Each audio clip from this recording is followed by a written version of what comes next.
It did happen in quick progression, that I was told that I might have a malignant cancer, and then to finding out, actually on the day I came home from hospital, that I needed to have this very potent chemotherapy. And I didn't overly think about it for the first week, other than to swear,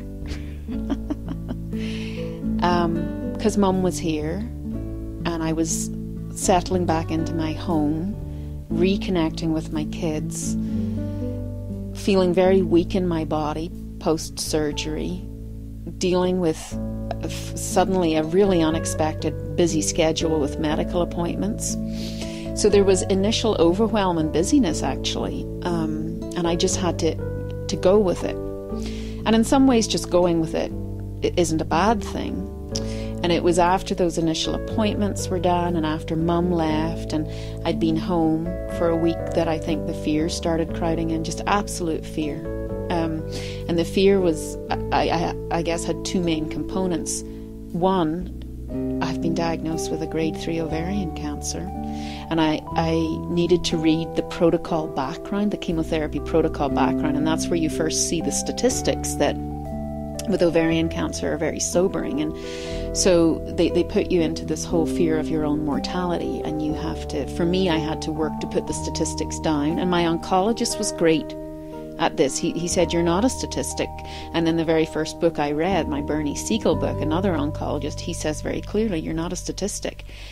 And so very early on, I started to know I needed to work against information that's out there, and hone in to what is it that I want to choose to believe.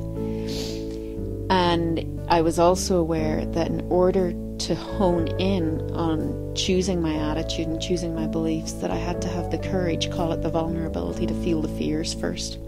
And that maybe the fears wouldn't go away, but I certainly had to steep in them. And so I had the fear of my own mortality, and with that was the fear of not being able to raise my children. You know, if something happens to me in the next couple of years, I don't get to see my children growing up, and that just feels like a travesty of justice to me. It's not what I want.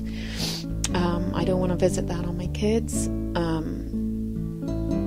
and it just feels all wrong, and that I don't deserve that. Right behind that is the knowing that I can choose my attitude, and part of my attitude wants to be accepting with grace what's ahead for me. And that one I'm still grappling with. So those were the big fears. And then there was the more immediate fear of chemotherapy itself. It's a terrifying thing to be told that, one, you're going to receive chemotherapy. It's one of those things you hear about and it happens to other people, and this time it was going to be happening to me. And that, two, this was a particularly potent and cutting edge, it's a very new protocol, and that it would be happening every week. And I was very, very frightened, in particular when I read the side effects, because the side effects are brutal. They're presented in black and white.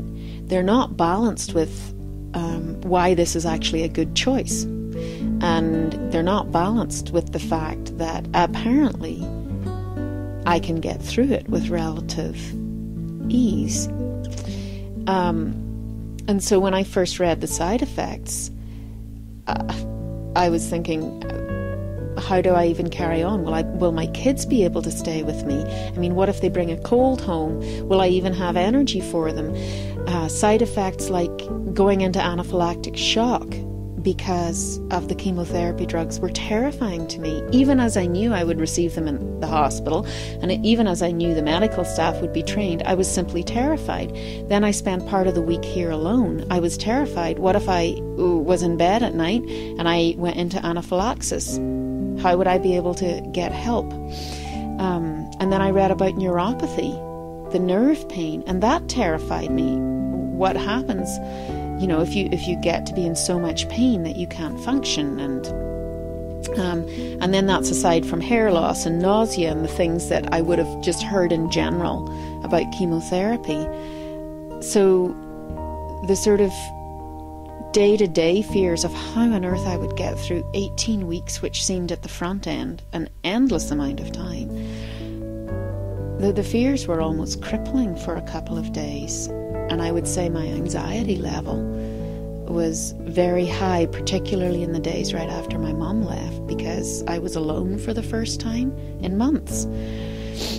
And I think as those fears came up, I quickly became aware that I was going to choose not to begin my chemotherapy feeling that level of fear and anxiety, because that to me spells resistance, and that to me spelled negative energy drains, when I know how important marshalling every last resource for my own healing has been the most important thing.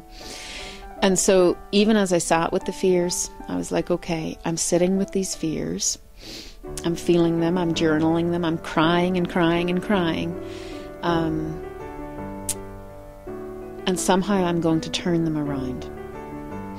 And I think I had to go into that utterly vulnerable space of feeling broken apart into these big fears.